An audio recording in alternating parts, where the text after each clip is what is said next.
This is Natalie Rolls, and you are listening to the Bovell Podcast, brought to you in association with GeorgeFairbrother.com, shop.saturdaymorningpress.co.uk, vanguardcomics.co.uk, gibconsultancy.co.uk, and mcr-seo.com.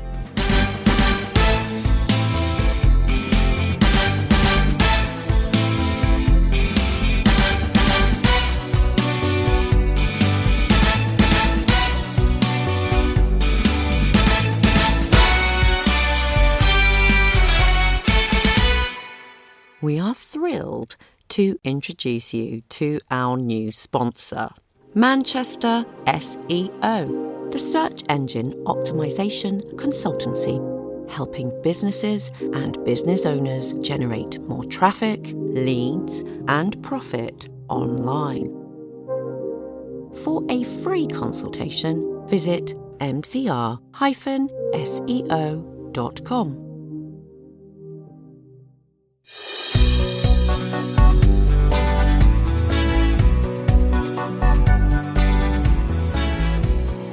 Before I started, I remember you have to do that thing where you drive and you have a member of the police consultant sits in the car with you. Yes. And you drive and they want to know, oh, you can drive and talk. So he's all right. You remember you got to go around and do the little driving thing. And I was going around the driving thing and I said to him, putting him an accent on, I said to him, when you look in the world from this point of view, as a police person from, in that organization, what you're going to see on a regular basis is humanity at their worst, not at their best. And, what does that then have an effect on the person themselves as, doing this kind of work? And it was really easy to hear from me. So, people, retire early, this, that, and the other. There's a lot to carry. So I remember that in a way that this was helped me to get through that whole thing of that he had with Redford. And you've also got to realize that, the humanity, which is what this all comes under. That's the story that we're telling, I think, as artists. It's the story of humanity. And I think why the Bills was so popular and lasted for such a long time, and you could feel that coming in, was the fact that, they kept that human. It was never sensationalized, and it was fair. It was fair. They were good and they were bad. It wasn't a thing of, we're just great and everything, because this is about humanity, and I think they really kind of go all of that right across. I mean, funnily enough, Silver Unry, who played a chief, I went to see a Wicked Little Letters, and he's in that. He plays the judge. I saw him too. I took a picture of the screen and I was like, there he is. This is a spoiler alert. If anyone's not seen Wicked Little Letters, Cyril is in it. It was very good. Yeah, it was good to see. It's lovely. I didn't realise it was a real event. I didn't know it was based on a real no, in Littlehampton. I didn't know that. Of all places. A tiny little place. It was a brilliant story. Yeah, it's great. Lovely piece. And Paul Marquez, he got a lot of criticism for our era of the Bell being a soap, but it gave us all so much more to play with, really, and the relationships and those different things. Yeah. Than if we'd been simply solving cases. Do you? I don't know if you agree with that or not. No, I do. You're absolutely right. I do agree with it. Again, there were two things I think that are caveats to the bill, and how can I say, almost trying to elevate is one, as I said, the look, giving that filmic scene, but it's just giving you another, and also the fact that, and I did find that sometimes frustrating in terms of how you want to approach a scene, especially if it's a scene you've done before. And that's like in the interview room. You do so many interview rooms, you've got to look for an angle so it doesn't feel like, oh, you know, yes, it feels like this is every day and so on and so forth. But also the fact of the matter is that, yeah, but this person's different and this is what we want and we get our man. But because we were 8 and 9, we couldn't go there. I always feel that if we were 10:30 after the news, we could go there. And then you could still have the backstories, right? But then they wouldn't be seen in the same light. It wouldn't be, if you just shifted it an hour, I'll pass, and then we're in that scenario, you film it, we give it the sheen, but you know what I mean? Boom, because we had great crews. We had fantastic crews there. Really hardworking and brilliant crews. But then now, they wouldn't be going, no, they'd be like, boy, because did you see what happened with the Lady Rose character? And yeah, this guy, and that, do you see what I'm saying? They would have been on that. That's just, you know, we did have that. We did have that. But in order to give it a little boost, a little other levels that people could play, other levels that you could play. As I said, how do you know the humanity of the person if they're like, you know, Sherlock Holmes, even Sherlock Holmes solved case. When we get to know about Sherlock, his weaknesses, his vulnerabilities, you know, is he going to be able to make it? Is he going to be able to solve this one? I think it draws the audience close, and I think the audience did. I mean, that live episode went down. We had a lot of people watching on that. Okay, we've got another fan question here. He did, yes. Yeah. Sarah Went from the Billiton asks, when he started off, Rob was quite a cheeky chappy with an eye for the ladies. Much later, he became a man on a mission, hunting down the Radfords, avenging his father's death. I was just quite curious about how much he knew about his character's story arc. Oh, that's really interesting. A lot of things get thrown at you, and you're kind of moving from this, and then it's this, and then it's that. So it's usually the crime and maybe a little something about yourself, depending on. So there wasn't really, I mean, apart from the ladies thing, which, because you thought, oh, well, that's just going to be the layer, and then you could play around with that, if so and so forth. So it was, again, building communication with our writing team and showrunners to suggest, putting little things in the pot. Well, what about this? And how about that? And so on and so forth. And, you know, how about, you know, maybe, you know, he's upset because, you know, his dad was a cop and this, that, and the other. And I'd use that as a sort of motivation of why he became a cop himself. My father personally has influenced me, so I thought that might be, you know what I mean, as a, you know, you write your own storyline, you know, you write things, so you've got your little something, and that was part of that. You know, I remember writing a whole thing, and I remember Sean gave it to somebody. Then we finally had the meeting, and I pitched it. I was like, well, you know, you could do this, where there's that, and so on and so forth. There's a little tension and raw and history and raw. It's so nice to see you, Brian. It's lovely.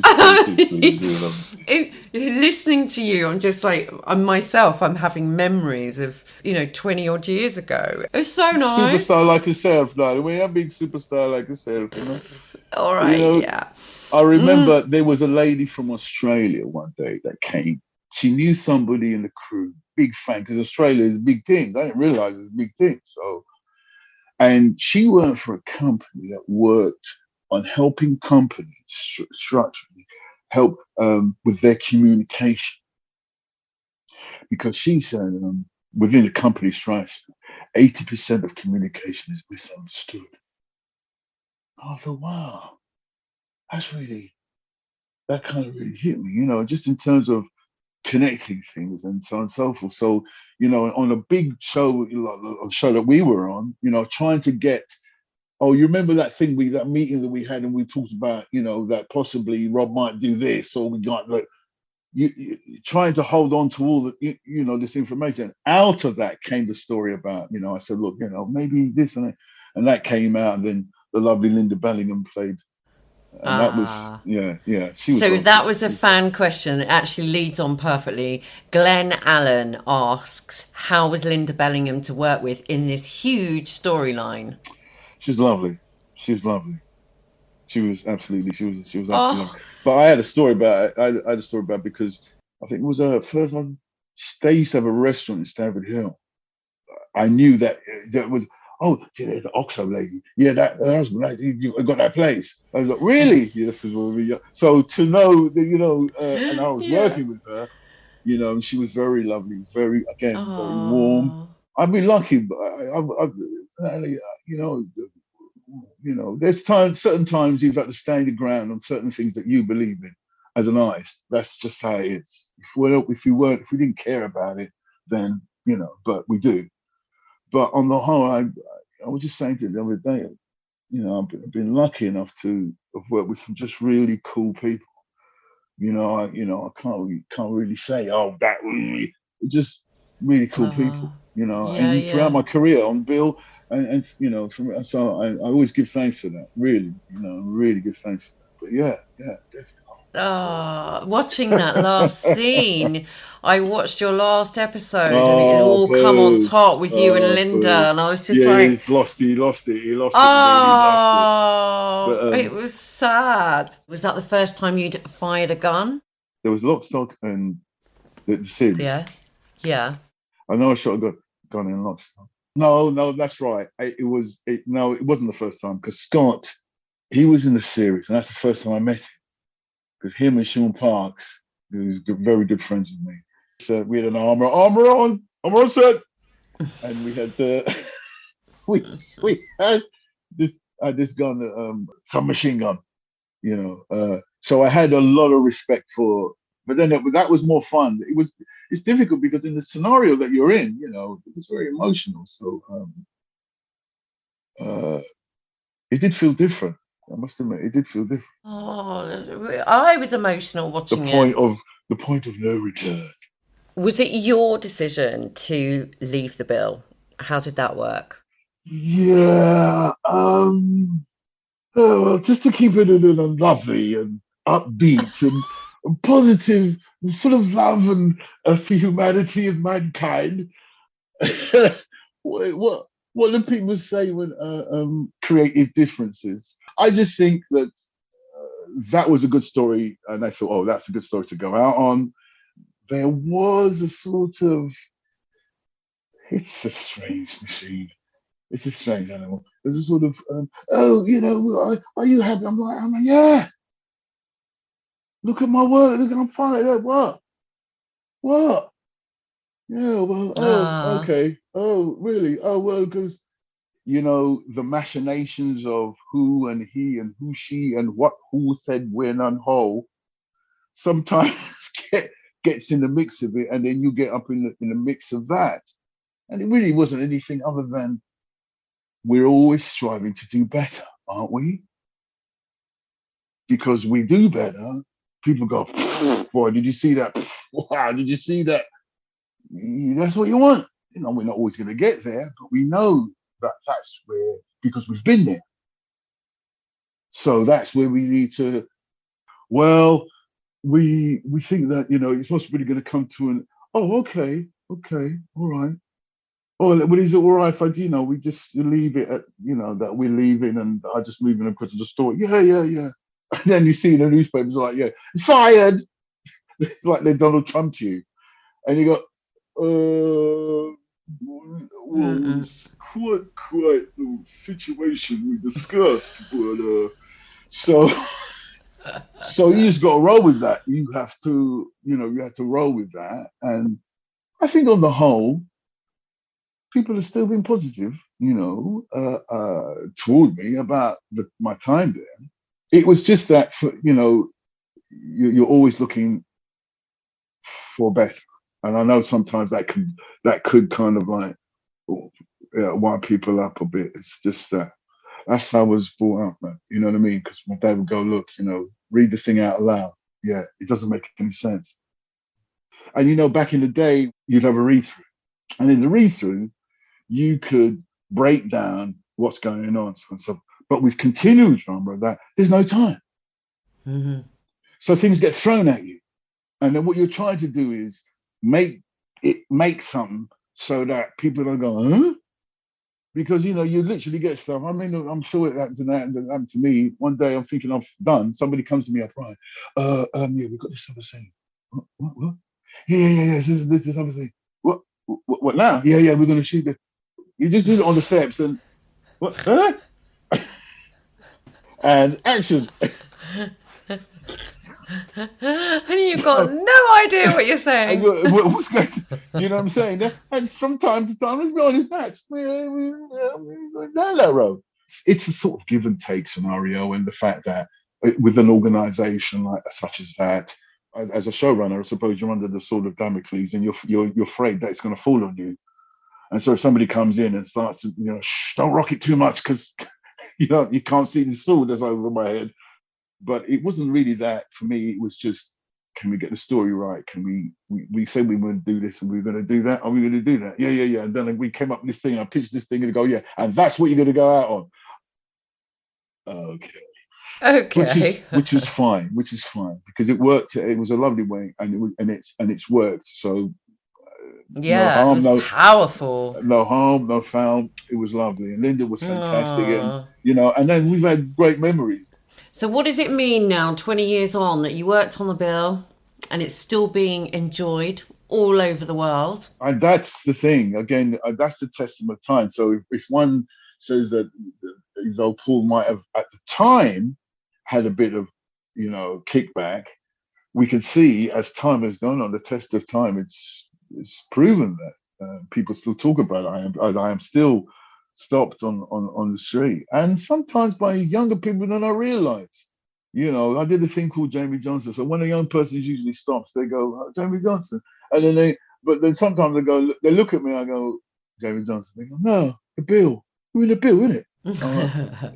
Yeah. I saw you in Jamie Johnson. You were brilliant in that. You were the football coach. Yeah, Mr. Ensard. Brilliant. So that's, I think, testament to the quality of the work if you go for it, because people are still resonating. It's still, you threw the pool, the pebble into the pool, and it's still resonating after all these years. And that's a testament. So I'm proud, I'm proud to be, connected with that. Yeah, definitely. And do you think the bill should or could come back? Oh yeah, I think it. These times, this time. Hell, yeah, it would have to. But see, the thing about what the bill did as well, and what Paul kind of opened up, were issues that people would face, coppers would face on a daily basis. But let's not just go, oh, we react to the issue. But what's the outcome of that issue? Do you know what I mean? How did that affect us on a personal whatever, so and so forth? Well, so much has happened. It would be a different type of bill. I don't think it could be a situation where you start where you left off. It would definitely be a different kind of bill.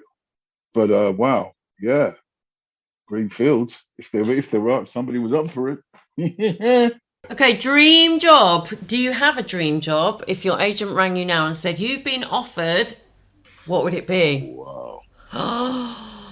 Wow. There's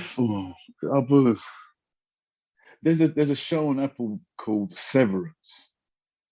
Severance. If you ever get a chance to watch it, have a look. Okay. The other thing would be, I'd like to play a detective. I did play once for the Beat, Blood Rights. I was the lead in a 3-parter for the Beat called Blood Rights. Working things out, where somebody has to work with some. I like that, where you don't. I like that, and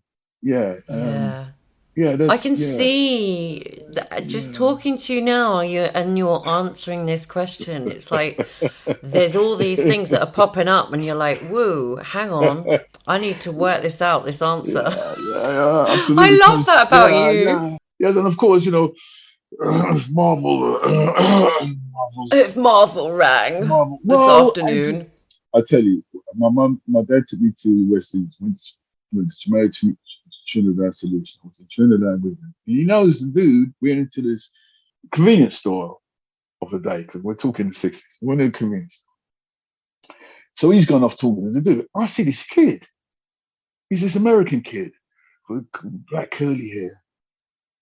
You know, big blue eye, black curly hair, sitting down. He's reading the comic. I'm like, mate, you got to pay for that. You can't just read. Not knowing that the culture is different. You know, out there, you can go in a place, sit down, read a magazine. As long as you put it back, you walk back out again. Yeah. Right? So I didn't know that. And he goes, no, man, it's okay. And he gave me a copy. He said, yeah, read this. And it was The Uncanny X-Men. I think I've still got it somewhere. It might be worth a few bucks. But that was like, wow. So that was my up to Marvel. I mean, I'm a single parent. I brought my son up Marvel as well. And, you know, so we all in it. Can we just talk about your amazing son? Okay, yes.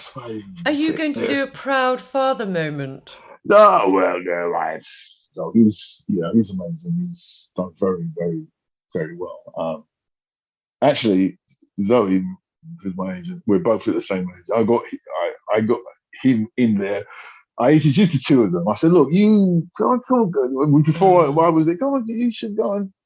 I was doing The Missing season 2 in Belgium. And when I walked into the makeup, they said, right next to my picture, said, looking for a younger version of Brian. I went. So I started talking to the director, and I'm standing there with my phone, and there's a picture of my son. And I was like, he goes, who's that you? I said, no, it's my son. He's an actor. And he went, really? I said, yeah.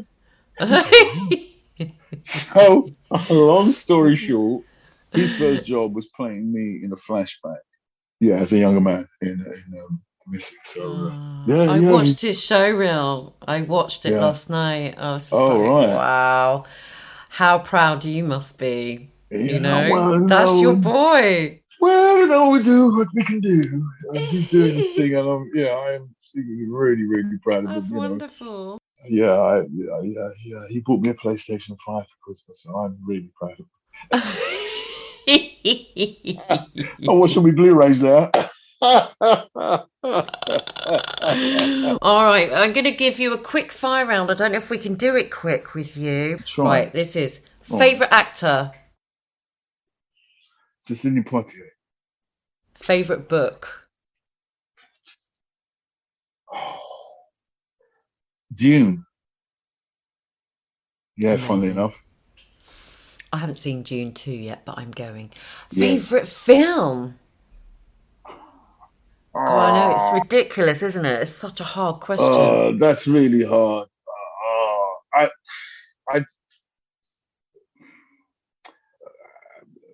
One of my favorite experiences at a film would be Planet of the Apes because of the ending. I went with my mum. It cost us 3 shillings, and we saw a B movie, and then there was an interval, and then we saw the main feature, and it blew my head clean off. And I remember all week I was mum, and I was washing my dad's car, I'll get that. Oh no, I'll buy that. No, would you go across the road and get me? Yes. I was just because I wanted to go. I said we've got to go. So yeah, experience at the movies. That's a wonderful memory. That was definitely one of. I still go now. Favorite food. It's Thai coconut, I think, with prawns. I forgot what the dish is called. I had it when I did an indie film in Bath in summer, and I was up there, and I found this restaurant. They gave me this. It was like a soup, but it was coconut and all herbs and I did Celebrity MasterChef. I did that. Yeah. I got to semi-finals. Oh, got semi-finals. You're a bit of a chefette then. Are you a bit of a chefy? Well, I have much more of appreciation of it after. Before I would, I heat something to the appropriate temperature and I consume. I mean, I'm still alive, so it's obviously working. But once I got into go through the whole experience, a fantastic experience. And as I said, the things that the things and places that I've been lucky enough to go because of the work I cannot. It's fantastic. And there you go. That after that experience, you could just look with different eyes, and what a that's what life's about, isn't it? Isn't it wonderful? We're so blessed. Always keep the door open. Yeah. Favorite TV show? Twilight Zone. Rod Serling. Of course. It's the original show, and if you think about it, that is the beginning of all the things that you then go and see. All right, because Spielberg, when he was a kid, or Lucas when they were kids and stuff, that's the stuff they loved. And I can also chant I Claudius to Game of Thrones, if you think about it, because I Claudius was definitely the best show of the 70s, without doubt. Oh, I love that. But yes. And even, I mean, the Andersons as well. If you go down that route, my Saturday mornings, that was just like just a whole vision. Then I just went straight back to my mum and dad's bedroom because they had a TV. And I remember just like zoning into that. Or Saturday nights, I don't know what it was. Okay, Desert Island. Brian, you're on a desert island. And, let's imagine we're there. And you can have the complete works of one musician or band with you to keep you company. What do you take?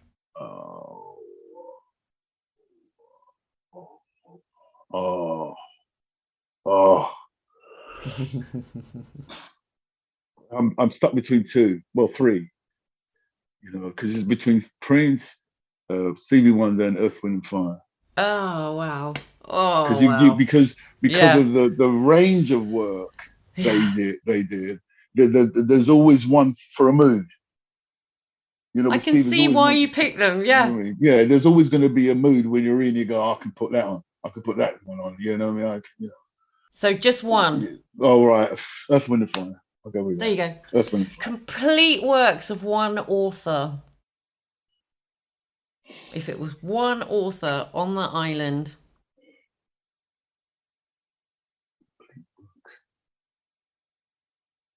I've never read Harry Potter. Oh, that will keep you busy for a bit. I think it might keep you busy. Yeah. Because I was thinking about Shakespeare, because I do like to read it. But I'm thinking to myself, if it's something I haven't read, and I was in I've read Shakespeare. Oh, let me take this thing with you, and then the plane, and then I swim. I've got my bag. Yeah. Oh my God, look good. My Potter's safe. Then it's all new to me. It'll be all new to me. That's a fantastic image. So you've crawled out, you've done your reading in the sun, and if you could have, you've got your, but in that bag you've got one meal. If you could have one meal on that desert island, what would it be? If and it was the only thing you could eat for the rest of your life, one meal. Oh, for the rest of my life, one meal. Yeah, if you could live on only one meal, what would it be? Well, see, things have changed. Back in the day, I would have just said to you, you know what? I have a jerk chicken, and anything around that jerk chicken, I find that I'm good. I find it from there. I find it from the bush. Find it up there. Just cut it up, put it with the jerk chicken. I'll be fine. But I became a pescatarian. I eat a lot of seafood, so I'll be swimming in fish. Snapper, red snapper. Some nice red snapper would be lovely. Oh yeah. So you could just do fish and beans and prawns and leaves. Yeah. I could eat that now. That together, like that. I'm set.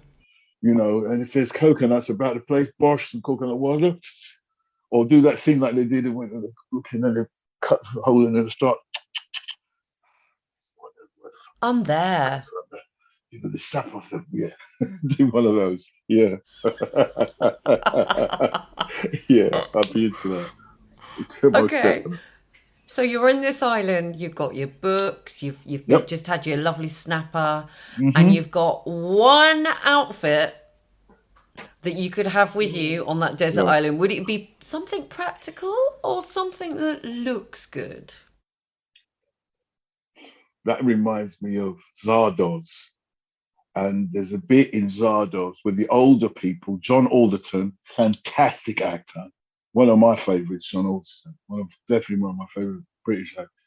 And he plays it, they're all old and they're all dressed up with their fineries, it's got tuxedo under. It's all a bit shady and there's dust on it and something. Everything's got cobwebs, but you could see it once they're still trying to be grand. So there's that, or just a jumpsuit type thing, because then when it's hot, you could just take it off, wrap it around your waist, and you go to like that. Then in the evening, when it may be a little chilly, a little breeze coming off the port bow, you can just wrap it up, put it all in one, have a little hoodie, put it up there like that, strip it up, some leaves on top of you, and just chill. With your book over your head. I sound like I've worked this out already, don't I? I love this. I love your thinking behind it all. It's brilliant. This is you working away your character. Finally, you've got one luxury item that you can have with you. Just one luxury item. What would it be? One luxury item. That's really stumped me. Because you're trying to be practical with your luxury. Because you're on an island and you're trying to be, you're on an island. There's no reason for a Maserati, or you know what I mean? On the beach, I'm not going nowhere with that. So that's out. I love it. It's hard, isn't it? Maybe a set of golf clubs. Top set of golf clubs. Because they're not cheap, them golf clubs, when you go uptown. A little bit of fishing. Then I get an exercise, knocking the balls about. Yeah. And then trying to go and find them. Just in case you've got a weapon. Exactly. But I'm getting the exercise in, and, when the balls run out, I'll have to find somewhere else to. But yeah, all of that exercise, and yes, you see what's going on. Yeah, I love it. You see what's going on. I love it. Versatility. It's all about versatility. Well, there you go, darling. Of course. Isn't it? Of course, yes. Have you had fun? I've had fantastic fun. Fantastic fun to see your beautiful smile and those lovely eyes. You come on, girl. Yeah, it's been great. It's been fantastic. What would be the message to all your fans out there, all the Bill fans? I just want to say to the Bill fans, thank you for sticking with us and celebrating many stories and many characters that have come through the Bill over the years. And that still showing us love. That means a heck of a lot, because it means that our work meant something, and it means a lot to us. And I'm so glad it still means something to you guys. So thank you.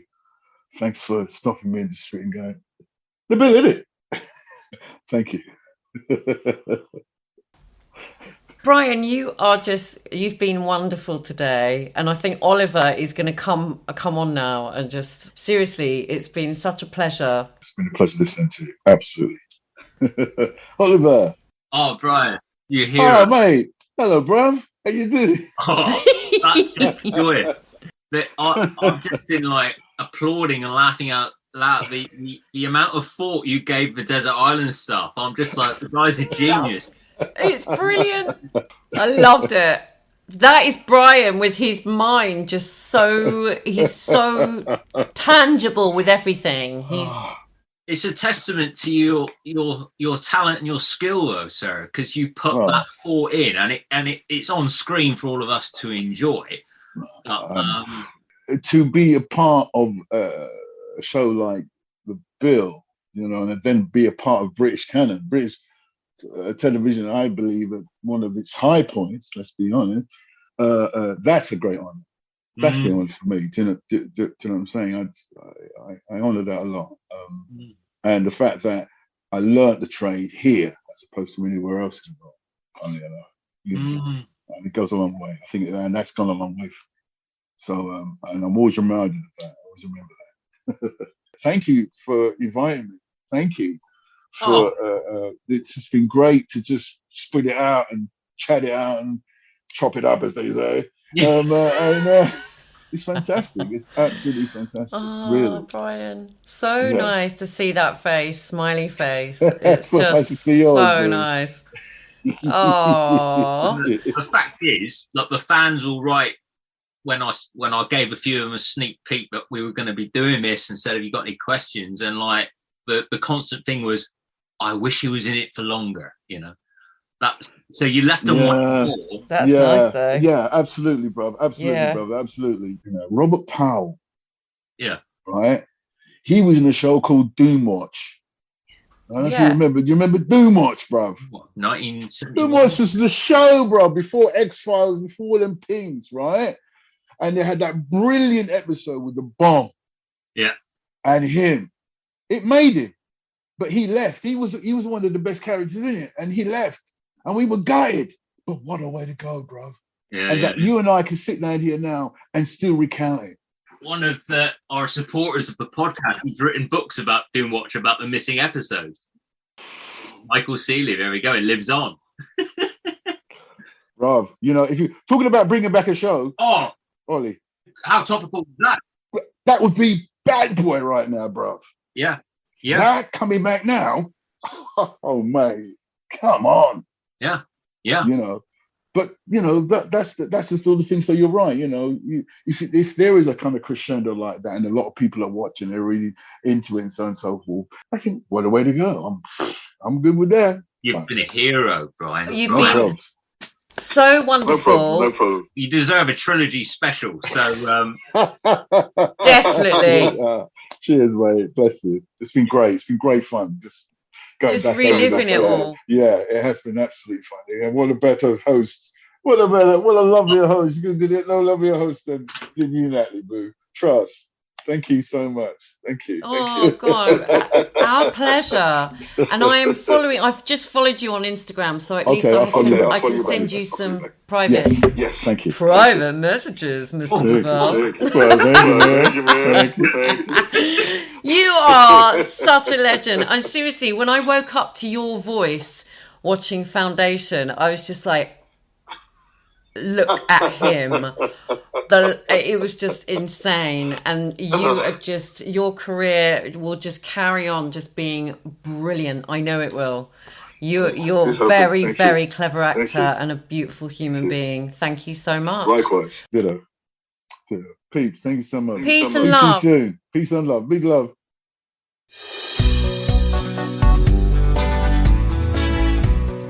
Hello, this is Patrick Stratford, and you have been listening to the Bill Podcast. You might like to know that a brand new spin-off podcast, the Bill Obocast, has just started on our Patreon channel. In this series, I'll be chatting to fellow fans to discuss their love of the Bill and their observations on a specific Sun Hill topic. My first guest is our sponsor George Fairbrother, and together we'll be celebrating the character of DS Ted Roach and discussing his final regular appearance in Punch Drunk.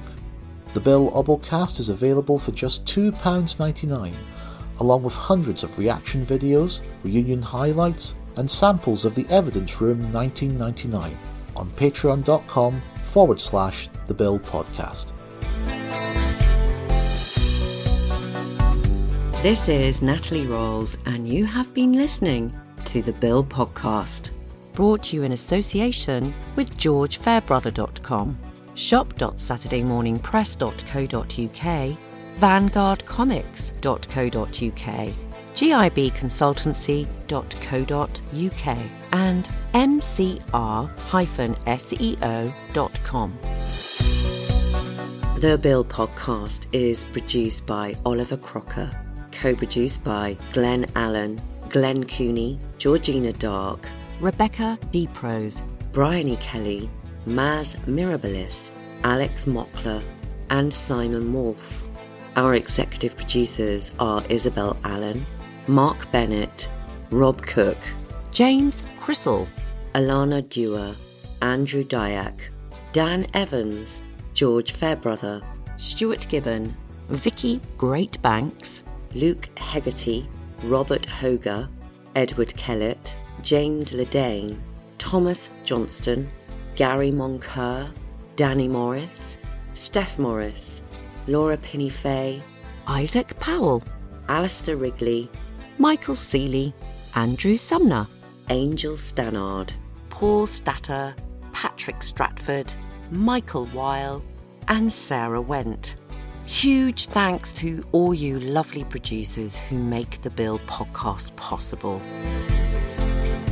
For over 200 hours of bonus content, visit patreon.com/The Bill Podcast.